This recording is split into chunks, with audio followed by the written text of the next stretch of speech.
Well, welcome back, everyone. It's just another day in the life as a military wife, and due to scheduling situations, this episode is being scheduled ahead of my normal time. So if there are recent up-to-date information regarding the situation in Israel that is not covered or addressed and you think it should have been, that is probably why. That said, I am so sick and tired of the word context. At this point, if I ever hear the word context again, it'll be too soon. We're going to dismiss context. We're going to focus on facts, history, and you can make your own decision on what you feel from there. As always, I am your host, Sam Wolf, and you're listening to Life of a Military Wife.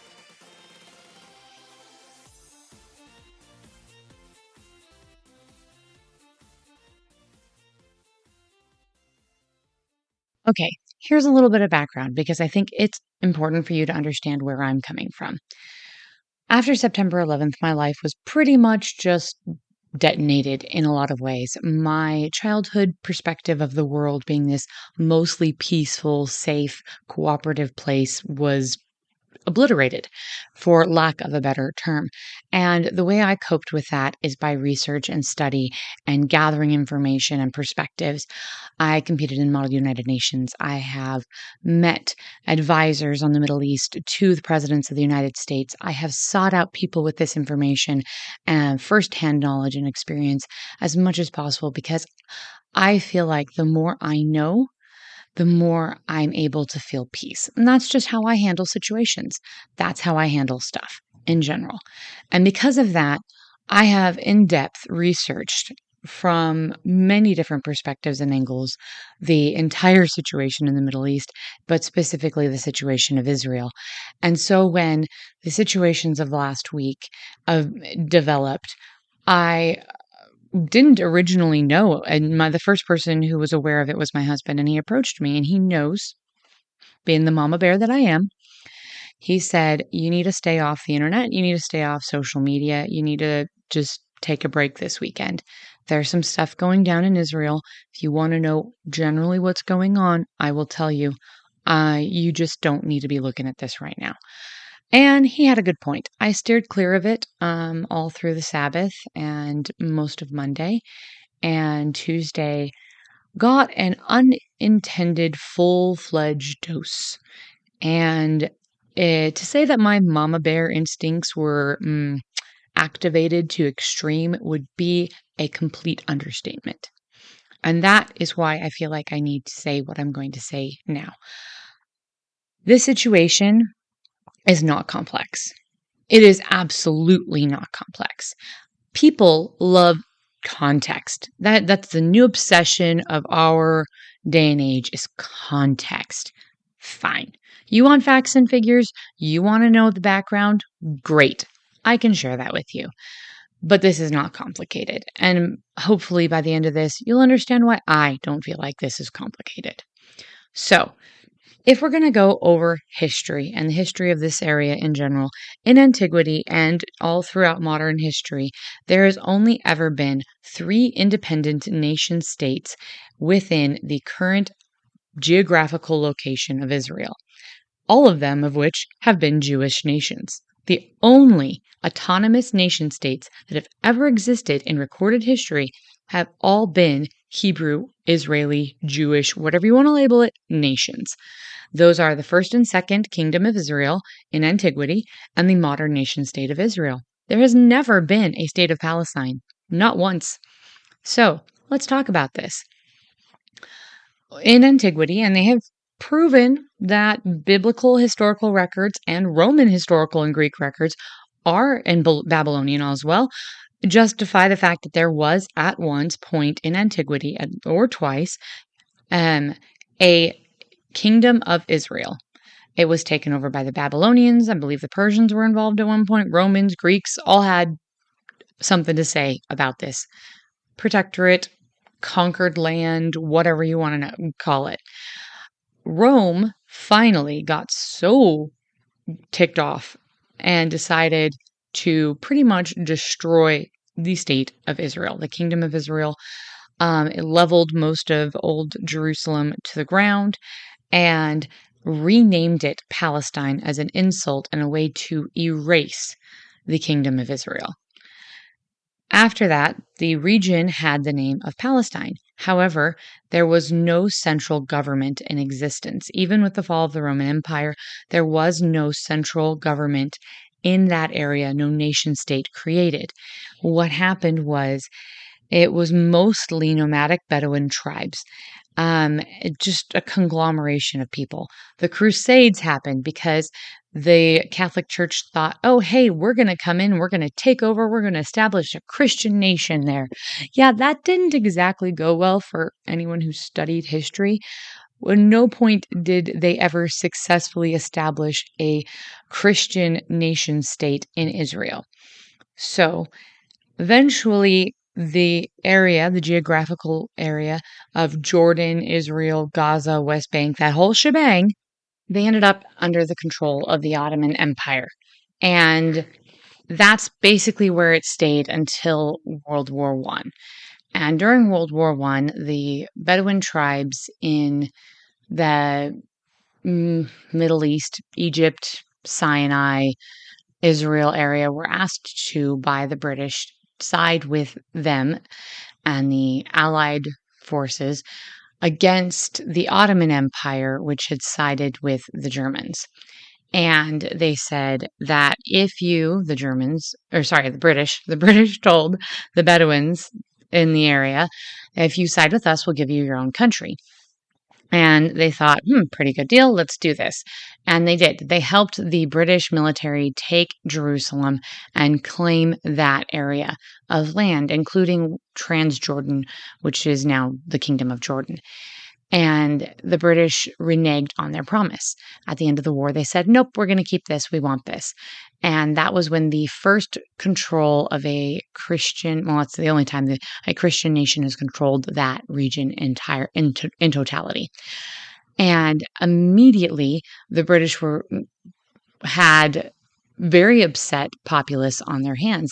The Bedouins, Palestinians, now is what we'd call them, got very angry and started protesting and causing issues. And in 1936, there was an Arab revolt and the Peel Commission was put together. And that is when they came up with the term that has haunted us to this day, the two-state solution. The Arabs were offered 80% of the region, and the Jewish were offered a remaining 20% with a little chunk held for the British. And the Jews are like, okay, yeah, sure, we'll take this little bit by the coast, including Tel Aviv and one other major city. And the Arabs are like, nope, we're not going to do it. We want everything. And so agreement wasn't reached. Eventually, they tried to get another solution brought in. It never worked out, and World War II breaks out.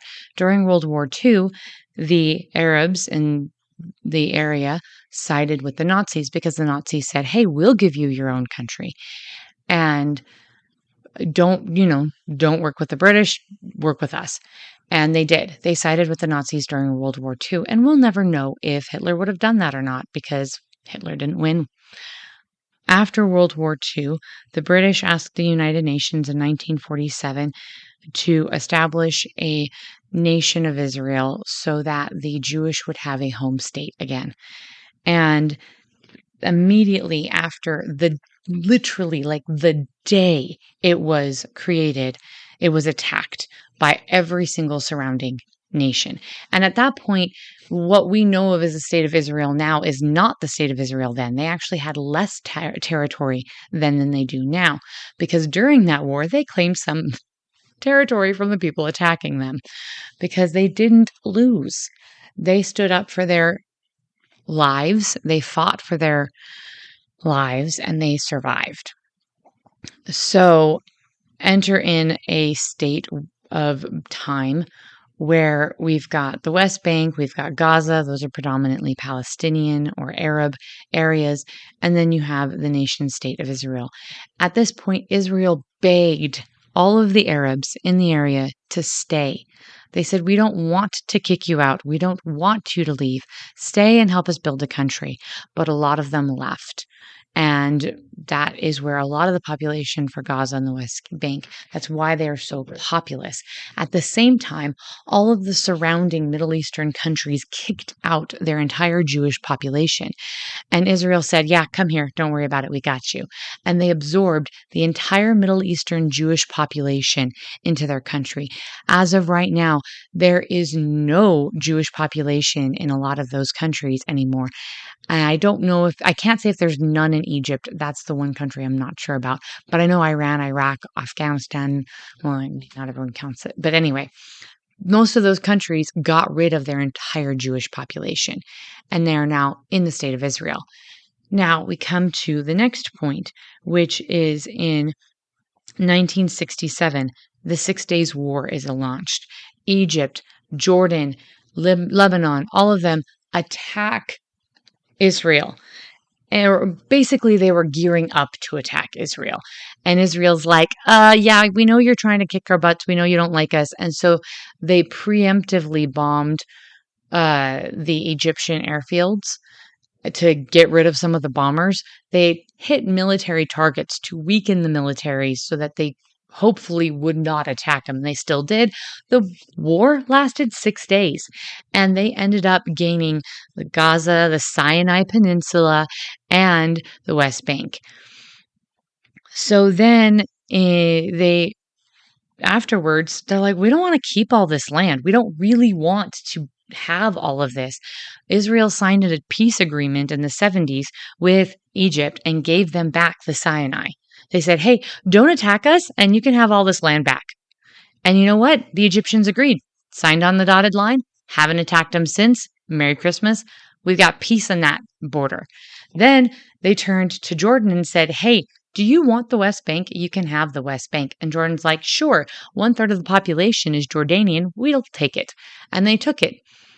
And then they said, we're going to give the 2/3 of the population of the West Bank citizenship, Jordanian citizenship. And then the Hamas members and some of the Palestinians from the West Bank actively tried to kill the Jordanian monarchy and overthrow the Jordanian government. And so they're like, yeah, no, we're good. We don't want this anymore. Merry Christmas. You have it back, Israel. Oh, and by the way, they slaughtered a whole bunch of the Palestinian terrorists and shipped the rest of them off to Lebanon because they said, we don't really want you. We're good. We're done. We don't want this. And I don't blame them. They tried to kill their monarchy and overtake their country, this government. And the thing is, the Jordanians, if you remember back to what I said before, they were part of Transjordan. They were part of this, the British took over-ness. And the Transjordan nation that was created, that is now the Kingdom of Jordan, that was given to them by the British monarchy. This was supposed to be, hey, we're going to give you your own big Palestinian country. And so they thought, oh, we're your kindred spirits. We've been through this whole, rigmarole. And no, and they tried to take over the country. So now a bunch of them were shipped off to Lebanon, and Jordan doesn't want anything to do with these people. They said, no, we're good. We don't want anything to do with Hamas. Y'all deal with yourselves. And so one by one, Hamas and the Palestinian organization have burned bridges with their Arab neighbors. They've burned bridges with Egypt. They've burned bridges with Jordan. And they've got a mixed relationship with Lebanon, and Syria doesn't want anything, or Saudi Arabia doesn't want anything to do with them. So we move on. And in 1978, like I was talking about, the Israelis gave back the Sinai to Egypt. So then in 2000, they're like, hey, we want peace. We don't really want to fight you all. So in 2000, they approached them and the Camp David, and they said, hey, we will give you 95% of the West Bank. We'll give you all of Gaza for your own country, and we'll give you Eastern Jerusalem as your capital. And they said, nope. And they started an intifada. They started blowing them up with terrorists, bombings in the streets of Israel. So then in 2005, they said, okay, you know what? We're done. We're done. Obviously, you're not going to sign a peace agreement with us. You're never going to agree to stop trying to kill us. So we're done dealing with you, Gaza, you can just deal with yourself and we're going to pull out. Govern yourself, provide stuff for your own country, because they were providing everything for the Gaza. They were providing electricity, water, power. Well, that's electricity. They were providing. They're like, you know what? Govern yourselves. You want your own place? Have your own place. But we're going to protect our borders. And so they built a huge border wall, a very, very technologically advanced border wall. Egypt did the same. And by the way, Egypt went a couple steps further because Egypt's like, hey, we've got your southern border, our northern, we don't want you in here. So they built massive walls that went down into the ground, 20 feet down into the ground, so that they could not tunnel out of Gaza into Egypt. That's how much Egypt did not want anyone from Gaza in their country. So go on and they elect Hamas. They elect a terrorist organization to be their government. This is what the people of Gaza did. And after that, all elections were canceled. There's not been an election since. Well, all of these countries are like, we're going to help you build your own infrastructure. We're going to help you. We're going to support you. Brussels, Belgium sent in a whole bunch of pipes and stuff so they could build infrastructures, so they could provide their own water and gas and all this other stuff. And Hamas themselves put out a video saying, hey, look how industrious we are. We took all of these pipes that were given to us so we could provide water, safe water to our population. And we're turning them into rockets to shoot at Israel. And that's when they started shooting rockets at Israel. They took the money and the support that they were getting from the world to build a country. And instead of taking care of their citizenship, Hamas used it to attack Israel. So Israel developed Iron Dome. Iron Dome is a sophisticated technological warning system to recognize incoming rockets, shoot counter rockets to destroy them, and protect Israeli populations from getting hit. And this entire time, they're like, hey, we could use some munitions, we can use stuff, but never once has Israel said, hey, give us stuff for free to protect our country. They've always said, hey, we'll buy weapons off of you guys. So the United States has been selling weapons to them or giving them stuff so they could then turn around and buy weapons. Everything we've ever done with them has in turn benefited our economy. They're buying weapons from other countries to defend themselves and technology. And they've continued to do this. And they said, you know what, Hamas, y'all deal with your own people. Well, they started realizing, oh, wait, Hamas wasn't providing electricity. They weren't providing water. So their people were suffering. And so Israel said, fine, here, we'll provide you electricity and water. And they have been providing the majority of electricity and water to Gaza this entire time. Now, here's something I haven't mentioned previously. Israel, Gaza, the West Bank, which was called Judea Samaria in biblical times, is the size of the state of New Jersey. I've lived in New Jersey. You can cross the state of New Jersey from west to east in a couple of hours. That's not really hard to hit, not with missiles. So, through all of this, since 2005, they said, here's your own freaking country. Do what you want. And what they wanted to do was blow up Israelis. Now, I'm saying Israelis for a reason. When I say Israelis and I talk about the modern state of Israel, I'm not talking about Orthodox Jews. I'm talking about Israelis.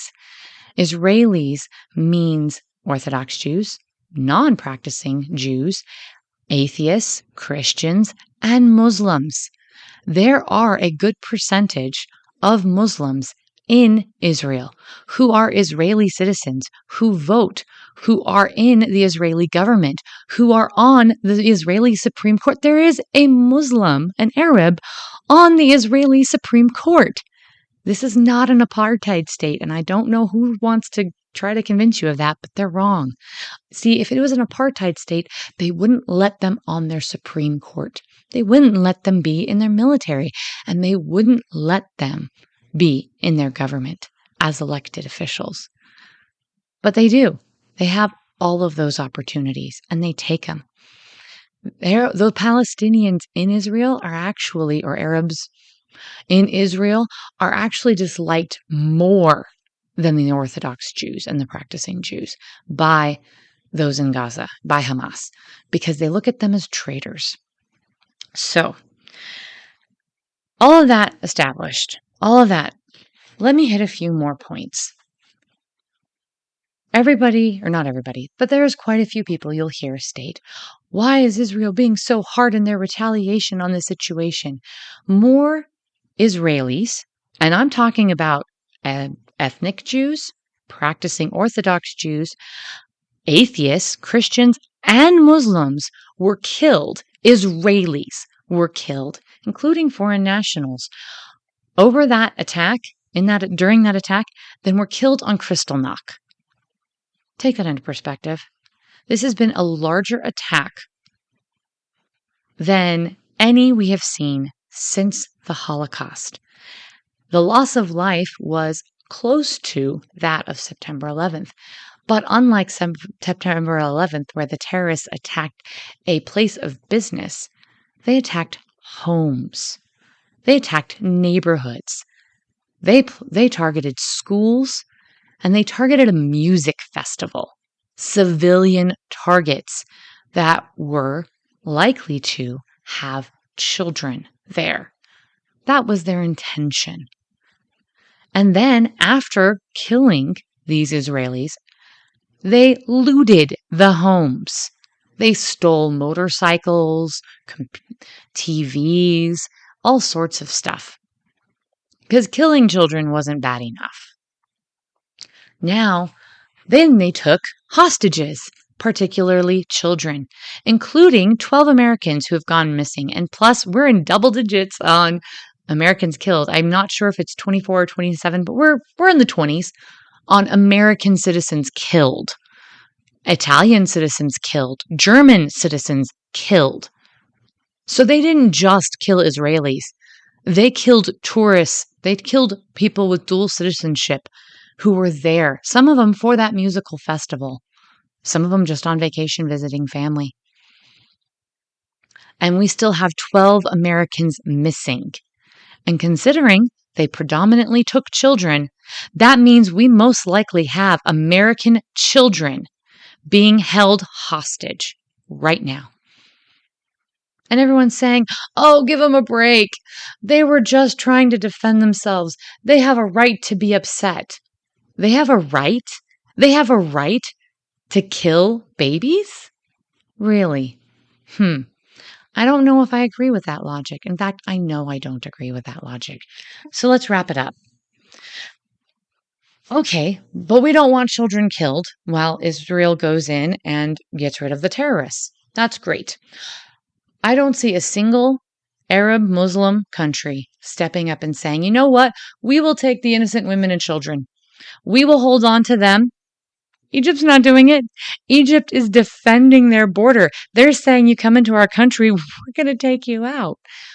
So no one in the Muslim Arab nations, no one in the Middle and the East wants them. So all of a sudden, Israel's got to play nice and let these people who killed their children just get away with it. Keep the children they currently have. Let's think about that. Would we as Americans do the same? After September 11th, we didn't handle things that way. We didn't say, okay, just don't do it again.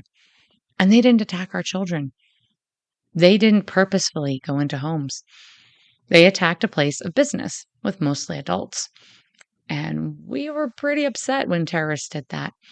And everyone knows how we responded. And the world supported us in that. Last thing.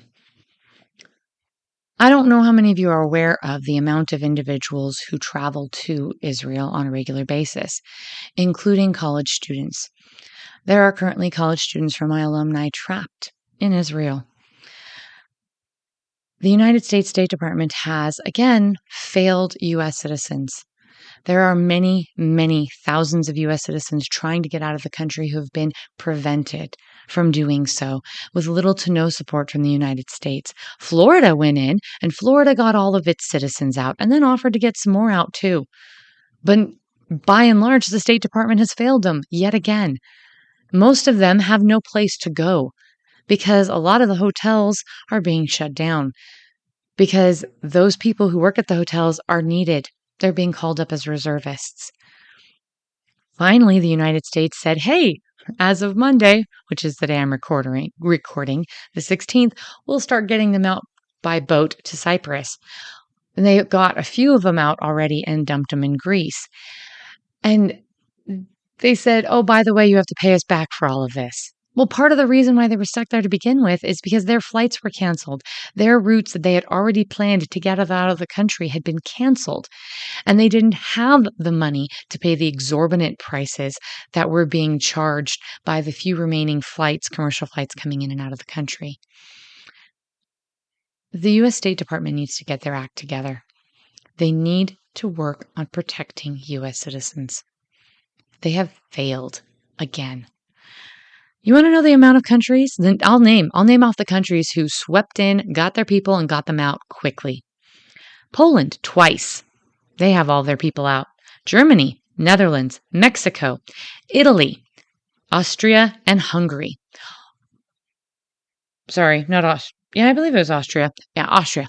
All have, as of the point of this recording, there might be even more that I've missed, all came in, got their people out, and as far as I know, haven't charged them for it. So here's some food for thought. What's our country really doing for us? If this had happened in the United States, to Americans in the United States, and not just Americans abroad, what would our response have been? And when one group has tried over and over and over again for peace, they've given them their autonomy and just said, leave us alone. Let us live in peace. And the other group has said, to the river, from the river to the sea. They want everyone dead. Is that really complicated? Hamas's own words are, and I quote, "We love death as much as the Jews or Israelis love life." That's their motto. The motto of Hamas, we love death as much as the Jews love life.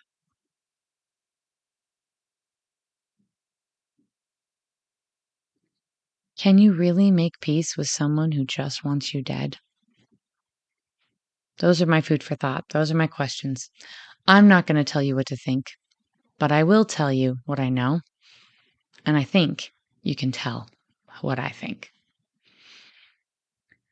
This is a really intense situation for me, mostly because of the fact that I know that we have military personnel very close to the situation. And as a military spouse who has had my husband in this area, and he knows people in this area, and he understands this conflict, it hits home. It hit home. It hit home when I found out students, college students from my alma mater are trapped there. This is personal. And my heart goes out to every single one of those mothers who is still alive and knows that their babies are being held captive or they were murdered. Not the note I wanted to end on, but that's where we're at. There's a lot coming up in the future with the podcast, and I'm just going to leave it there this week. Do what you can. If you are interested in donating to any causes supporting the situation, I will have those linked in the description. As always, I am Sam Wolf, and you are listening to Life of a Military Wife.